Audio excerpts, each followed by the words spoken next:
নাস্তিকদের দ্বিতীয় প্রশ্ন ছিল, নবী মুহাম্মদ আরবি সাল্লাল্লাহু আলাইহি ওয়াসাল্লাম জয়নব বিনতে জাহাশকে যে বিয়ে করলেন, জয়নব বিনতে জাহাশ কি মুতাল্লাকা মেয়ে মহিলা ছিলেন? তিনি কি ইদ্দতকে খতম করেছিলেন? প্রিয় দর্শক, নাস্তিকদের কথা হচ্ছে নবী মুহাম্মদ জয়নব বিনতে জাহাশকে ইদ্দত ছাড়াই এবং তালাক প্রাপ্তা ছাড়াই বিয়ে করেছেন।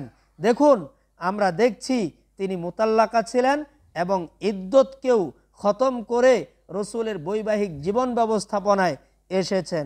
দলিল আন আনাস রাদিয়াল্লাহু তাআলা আনহু আন্নাহু قال, আনাস রাদিয়াল্লাহু তাআলা আনহু থেকে হাদিসটি বর্ণিত, তিনি বলেন, লাম্মা ইনকাযাত ইদ্দাতা ज़ैनबु, ज़ैनब ने इद्दत को ख़त्म किया है।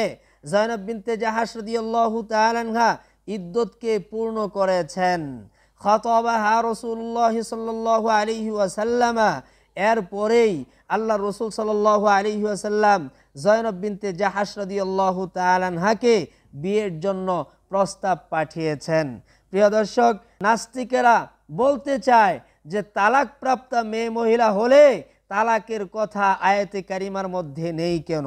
কারণ আল্লাহ তো বলেছেন, ফালাম্মা কাদা যায়দুম মিনহা ওয়াতারা, যায়েদ যখন তার স্ত্রী থেকে যাবতীয় প্রয়োজনকে পরিপূর্ণ করে নিলেন। এখানে ওয়াতারানের কত ধরনের যে অর্থ করার তারা চেষ্টা করেছে। তারা বলতে চাচ্ছে বাংলাদেশের ওলামারা ওয়াতরকে তালাকের অর্থবোধক নেয়। আসলে ওয়াতরের অর্থ হাজত, জেমা ইত্যাদি ইত্যাদি। তালাকের অর্থ তারা আয়াতে কারিমার মধ্যে পাচ্ছে না। আমি নাস্তিকদেরকে জিজ্ঞেস করতে চাই, আপনারা কি মাদ্রাসায় পড়াশোনা করেছেন? আপনারা তো অবশ্যই মাদ্রাসায় পড়লে জানার কথা, আয়াতে কারিমা দু ধরনের হয়ে থাকে, মুক্তাসার এবং বিতফসিল। মুক্তাসার মানে হচ্ছে সংক্ষিপ্ত, বিতফসিল মানে হচ্ছে বিস্তারিত। কালামে মাজিদের মধ্যে নামাজের বিধান এসেছে মুক্তাসার, আকিমুস সালাহ ওয়া আতুজ যাকাহ, নামাজ কায়েম করুন। নামাজের ধরন পদ্ধতি কি, রুকু সিজদা কতটুকু দিবে কি দিবে না, রুকু সিজদায় কী ধরনের তাসবিহ পড়বে কি পড়বে না, এ সবই তার আলোচনা হাদিসে এসেছে। তার মানে আয়াতে কারিমা মুক্তাসার। ওয়া আতুজ যাকাহ, যাকাত প্রদান করেন। যাকাত কাকে দিবে, কতটুকু দিবে, তার মানে কোরআনে কারিমের মধ্যে এ বিষয়ে আলোচনা আসেনি, হচ্ছে কোরআনে কারিম মুক্তাসার। হাদিসের মধ্যে বিতফসিল আলোচনা এসেছে। প্রিয় ভাইয়েরা, এই সমস্ত নাস্তিকদেরকে আমি আরও জিজ্ঞেস করতে চাই, আপনারা যদি মাদ্রাসায় পড়ে থাকেন তাহলে ইমরান বিন বশির মুতাল্লাকা মেয়ে মহিলার ইদ্দত 1 মাস বলল কেন? কারণটা কি? তার মানে আমি যে ভিডিও আপলোড করে দিয়েছি অনেক আগেই, এরা কখনোই মাদ্রাসায় পড়াশোনা করেনি।